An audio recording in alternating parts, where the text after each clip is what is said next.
Hello class and welcome to this Tecmo Bowl NES guide right here on Video Games 101 by way of Let's Play with Brigands. I'm your instructor, Professor Brigands, and note that this class is on the original Tecmo Bowl for the NES, not to be confused with Tecmo Super Bowl, which is this game's sequel, if you will, which was also released for the NES a couple years later in 1991, subsequent to this game's 1989 release. As you can see, this game has the NFL Players Association license, but it lacks the NFL license, which is why we're being treated to all these bizarro logos and mascots. Although I think some of the NFL teams should consider adopting these logos. I mean, the Cleveland Dinosaurs, that's pretty cool. The Denver Pixie Unicorn Mirrors, I don't know. That could work. Get John Elway on the phone, but I digress. Tecmo Bowl is comparatively simpler visually and features less than half of the teams featured in Tecmo Super Bowl, with only 12 teams to choose from. It also features half of the plays, with each team only having 4 plays total, typically 2 run and 2 pass, with a couple exceptions for the more pass-heavy teams of the late 80s. There's King DDD for Chicago. I like that. The King Penguins. There's something to be said, though, for this game's simplicity, which translates very nicely in terms of pickup and playability. And that leads us to the difficulty. Now, while they never explicitly show you the stats of any of the teams, the rosters are more or less accurate for 1989, and the developers made an attempt to reflect the skill level of the actual players here in the game. Hence everyone calling Bo Jackson a cheat code because he's the fastest player in the game at his position. But all this to say, not all teams are created equal. Actually, as a very nice treat, we've got Doc Lewis himself stopping by later, and he's going to share with us his power rankings on the top 5 teams to play as here in Tecmo Bowl, while telling us a bit about each one. So yes, if you pick one of the better teams, you'll have an easier go of things, and while your mileage may vary slightly depending on the team you pick, I'm going to give Tecmo Bowl overall a difficulty score of 6 out of 10. On the frustration scale, this equates to biting down and then throwing your controller across the room, probably because you were blindly throwing to a receiver off screen who you didn't realize was covered, and the other team ran it back for 6. But don't worry, we've got a number of tips designed so that you'll be the one holding up the non-existent Tecmo Bowl trophy at the end of the season. So let's run the intro and get into this Tecmo Bowl guide right here on Video Games 101.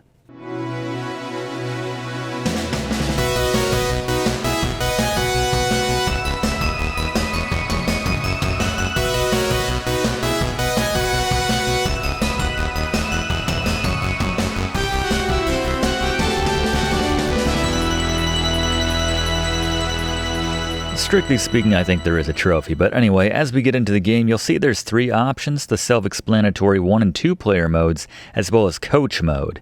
In the latter, you simply pick the plays while the actual play on the field is simulated by the computer for both teams in real time. I'm sure there were some kids who were all about the X's and O's and thus loved coach mode. I always saw it as what you did if you had some light homework to get done and thus couldn't fully devote your attention to the game but still wanted to feed your NES addiction somehow. But anyway, we'll be playing single player mode, obviously, and I'll be inputting a password here to take us straight to the Tecmo Bowl, their version of the Super Bowl. Now, I mentioned that Doc Lewis is going to swing by a little bit later and share with us his power rankings for the top 5 teams to play as here in Tecmo Bowl. I'm going to tip our hand just a little bit and say that we're going to be playing as the Chicago team. They are very balanced on both sides of the ball. We'll let Doc talk more about that a little bit later, but this is the password to take Chicago to the championship, in this case against the nondescript New York team. There you go, got to get their plug-in, Tecmo does, for Rygar. Game we've done a class on recently here on Video Games 101. You can check that out via the playlist in the description. Good rule of thumb on the kickoffs, the punts, is just stay with your blockers until it breaks down and then just try to avoid those dives from the other team. Let's take a look at the controls now for Tecmo Bowl. Here on the playbook screen, you can see you can tap B to bring up your special teams options prematurely if you want to punt or kick a field goal. The game will default to that on 4th down, but you can see most of it is driven by A, with a couple exceptions with the B button there for passing on offense and then doing a dive tackle on defense. But A does most everything else. We can hold a direction, and then tap A to select the play that we want here. 2 run plays, 2 pass plays. I'm going to start with a run. Chicago's a great run team, led by Walter Payton. You can see we're getting off a nice run here for our first play. It's about 9 yards, yep. Not too shabby. I should mention, it's always a flip of the coin in terms of what the other team calls on defense, especially when the computer's in charge. You can have Bo Jackson in the backfield, but if they successfully call the right defense, if they pick a run defense, your blocks will break down very quickly and you'll get swallowed up. So let's talk strategy, though. That's what this is all about. That's why you tuned in. So we're getting a nice run here with Walter Payton. I do like that pass 1. I think Doc's going to talk about that, but that's a nice option where you have a quick dump off at the bottom of the screen to Walter Payton there. You can see him standing right there. More often than not, you can make the other team miss some of those open field tackles and pick up some easy yards with that play, but note that every team has their own unique playbooks. That play is specific and unique to Chicago, so just worth mentioning. Well, let's take a look now at the Briggs notes for this Tecmo Bowl NES guide. These are the keys to winning your games. First and foremost, pick a good team. Mentioned this in the opening, but yeah, not all teams are created equally. The rosters are, again, based more or less on the actual rosters of the mid to late 80s for these teams. So the better teams will have the better players and will perform better in this game. Again, Doc's going to talk about that a little bit later. Bring him in probably in the third quarter to talk about that. Secondly, use the best plays and players for your team. Doc will talk a bit about that as well. We talked a bit about using Walter Payton, obviously, on offense for the Bears here, as we're threatening here in the red zone. I think we'll go with the old reliable run 1 right here at the top. See if we can't pick up a block here. There we go. You can see as soon as one of your guys engages with one of those other players, they start kind of wrestling back and forth. That ties up that other player. In that case, gave us the window that we needed to punch it in for our first 6. A or B, again, can be used to kick the ball. And you don't need that bar to be too filled up for an extra point since we're so close. In fact, you probably want to kick it when it's only about a third full, once you see a defender start to break through your blockers and start to threaten, get that kickoff a little bit faster. Defending a kickoff or a punt is admittedly difficult in this game, one of the hardest parts, because your player is off the screen for most of it, and then they'll oftentimes be tied up by one of their blockers once you actually get in position. So I like to run up for a little bit and then just kind of hold my position and hope one of my other guys get to them, and if they don't, then I'm kind of there as a safety net. And that's kind of my same philosophy here on defense, actually. You have 2 options. You can either rush the passer. In this case, we're Mike Singletary's got some speed, one of the better defensive players on the Bears. One-time coach, I think, of the 49ers as well. But yeah, you can just make a straight line for the quarterback when you're in that safety position right there in the middle. The other strategy, which I kind of fall back on more often, is playing as one of the cornerbacks, those guys on the far left, and just kind of being that last line of defense, hoping your guys up front can get to the quarterback or the running back. But if not, you're there to stop them when they break through, hopefully. Or if they go for the pass, you're there to defend that as well. We'll talk more about that, show more of that, but we've left this up on the screen for a very long time. Let's keep going. Run first offense. Throwing the ball in this game is generally very risky unless you have a wide open player. Like I just see we had one at the top right there, but that dump off is just so reliable in this game. But yeah, you'll quickly learn the speed of the safeties, the cornerbacks, the guys which are covering your receivers, and their it's a good run right here, and their uncanny ability to cross the entire field in about a second, and less time than it takes for the ball to get out of your hands and into the hands of your receiver. And they'll just set themselves just a foot right in front of your receiver, and that leads us to number 4. There are no such things as 50-50 balls. The tie never goes to the receiver in this game. It will always result in an INT in my experience, every single time. There we go, man open at the top of the screen. Pretty, like it. So far, so good here, but yeah, just be very careful when it comes to throwing the ball. Only throw it when you're sure that your man is uncovered, and you got a chance for a good play. Sometimes this means hitting him while he's still in his route. Sometimes this just means he's just sitting there wide open because of a blown coverage from the other team. But And then these last two Briggs notes are for the defensive side of the ball, which we're back on now. Play bend, don't break defense. I was sort of alluding to this earlier when I was saying, like to tap that A button to switch your player to one of those players on the far left side so you can keep everything in front of you.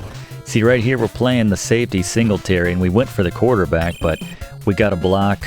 One of their guys blocked us, tied us up, and if you're not controlling the cornerbacks, they're basically useless in this game. You'll discover that as well. Most of your team defensively is completely useless in this team unless they manage to put some pressure and get to the quarterback or the running back in the backfield. But you can see right here, it's a complete mess. So, and then lastly, don't dive unless you're behind a player.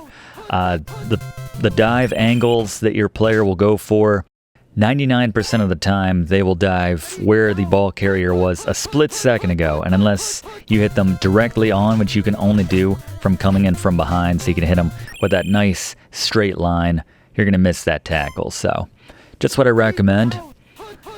You can see playing the corner right there, that worked pretty well.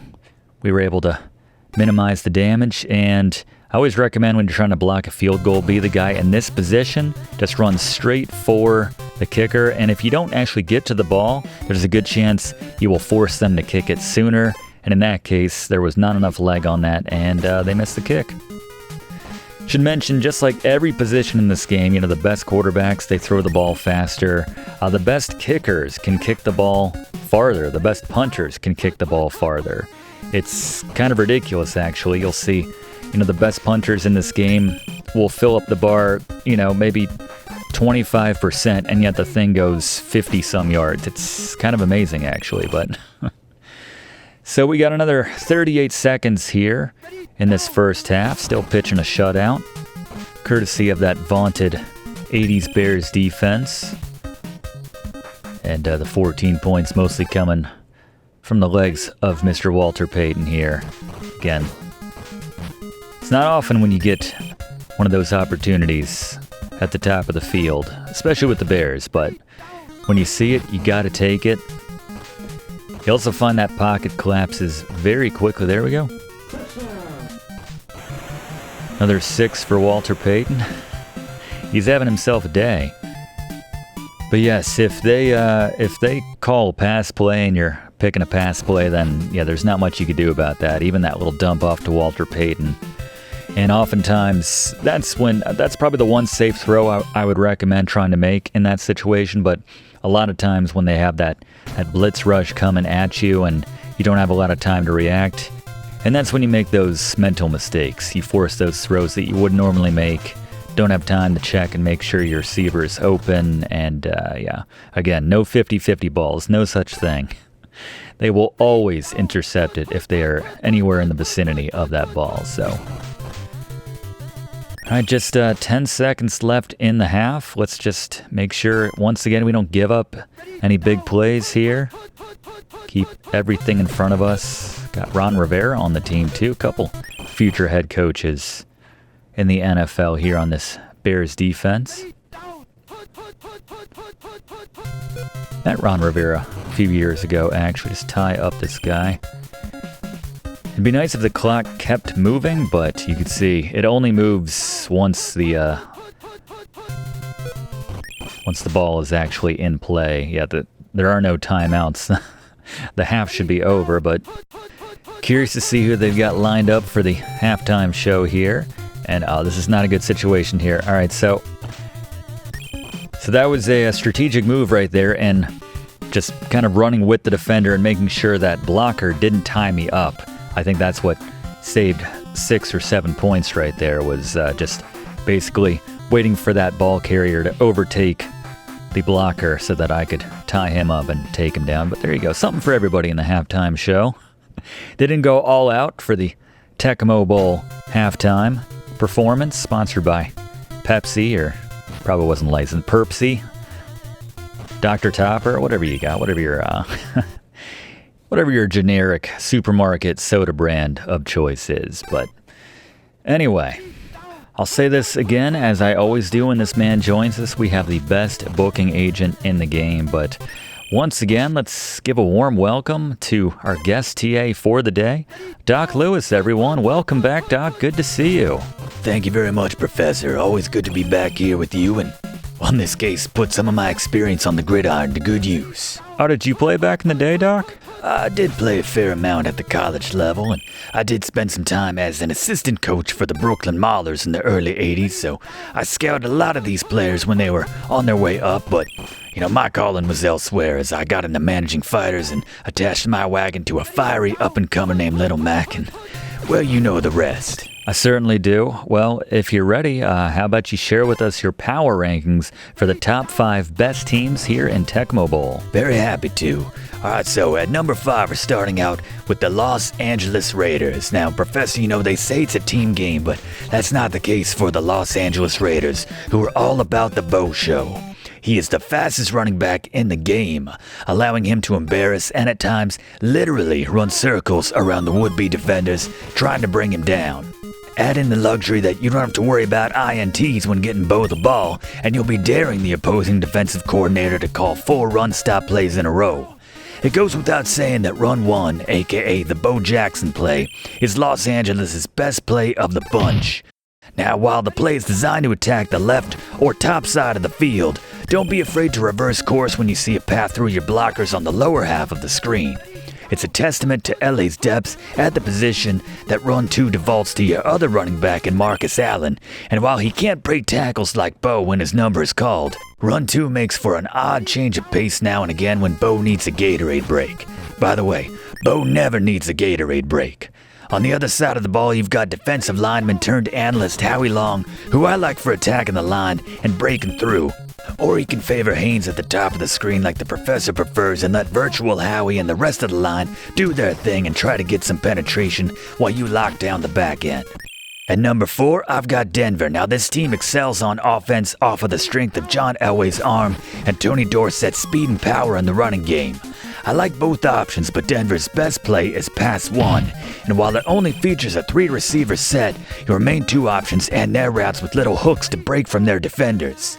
If you have the time to make the throw and can master the timing, not to mention make one defender miss after the completion, this will result in a huge gain, if not 6 points, for the Mile High faithful.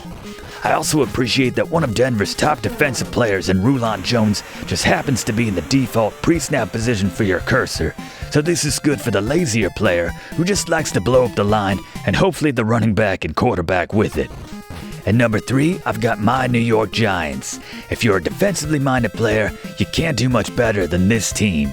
With Lawrence Taylor and Carl Banks rushing on either side of the line, they dominate the line of scrimmage with one or both of them generally getting home to the opposing quarterback or running back for a significant loss. Personally, I like to call a majority of pass defense plays, switch to LT before the snap, and rush the quarterback or running back, hoping that the corners and safeties can keep the receivers locked down, or at worst, keep everything in front of them.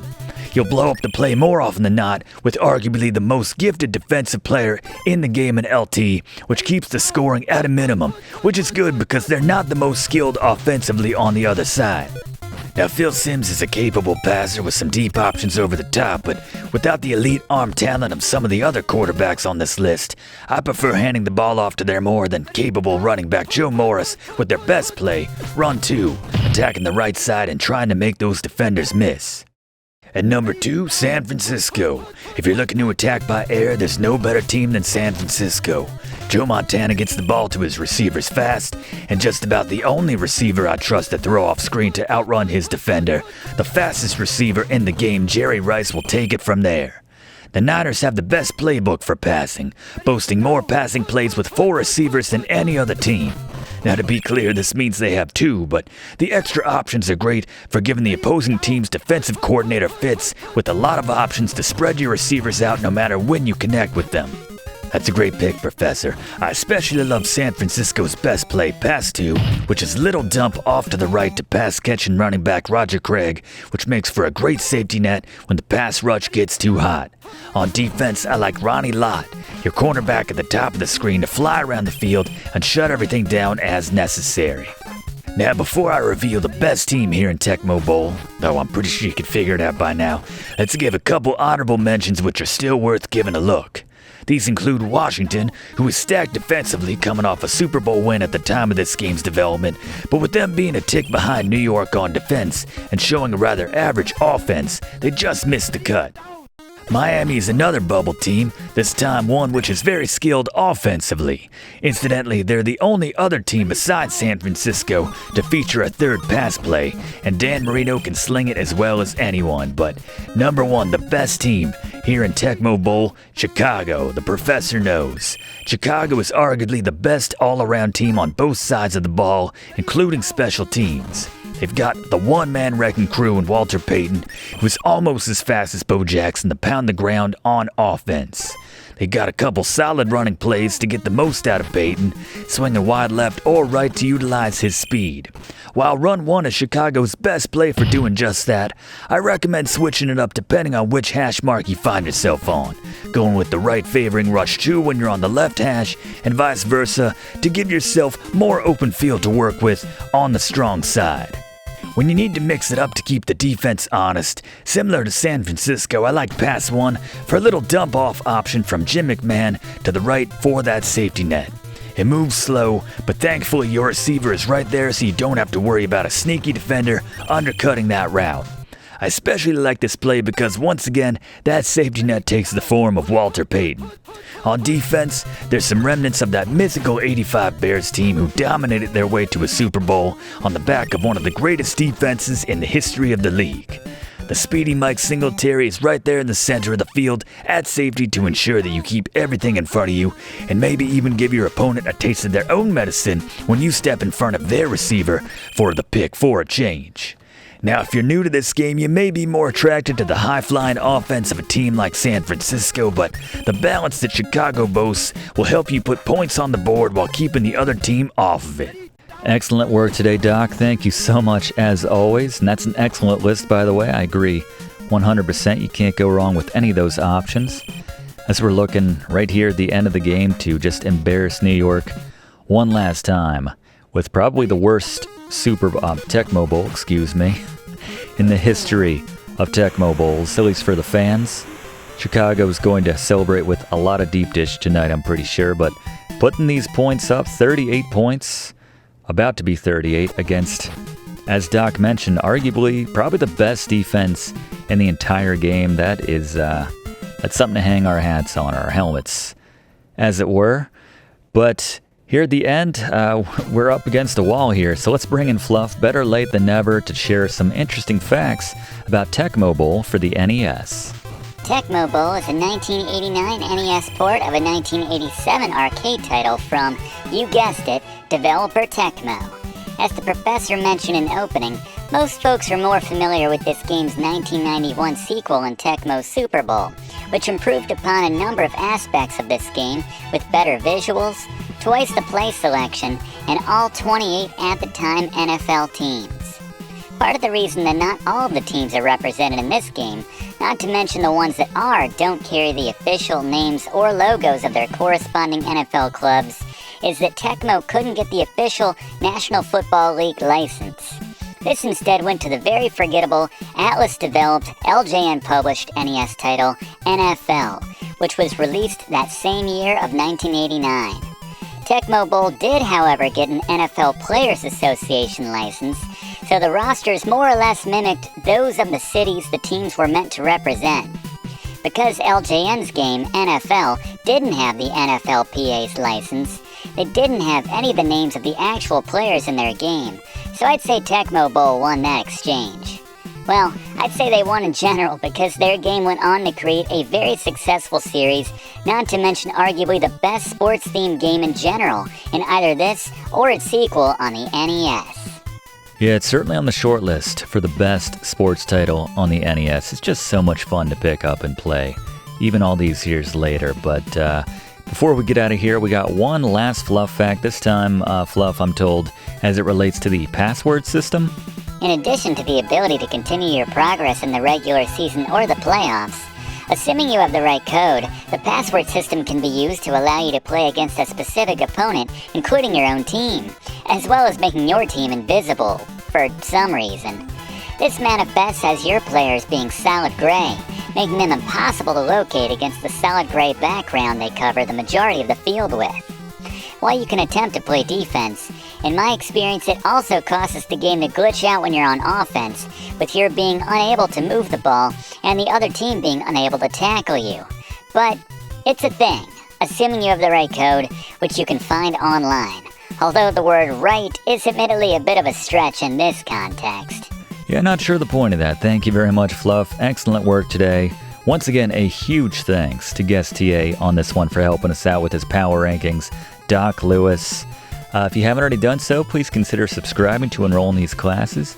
We do one of these classes every single week in the same spot. We'd love to have you enrolled. Click that like button too if you don't mind. It really does help us out to make future classes for you. And leave a comment. Who do you think is the best team in this game, or who did you like to play with when you do play this game? Or maybe, more likely, you prefer Tecmo Super Bowl and you're looking forward to when we get around to doing a class on that one. I can accept that as well, but that's our time for this week. Thank you so much for attending this class. We'll see you all next week in the same spot for next week's class right here on Video Games 101. Yeah, these mascots are just so much cooler. Thanks for watching, and don't forget to like and comment on this video and click subscribe if you haven't already, as this seriously helps me to keep making great content for you. And check the description of this video to see what song is playing right now. Please don't pretend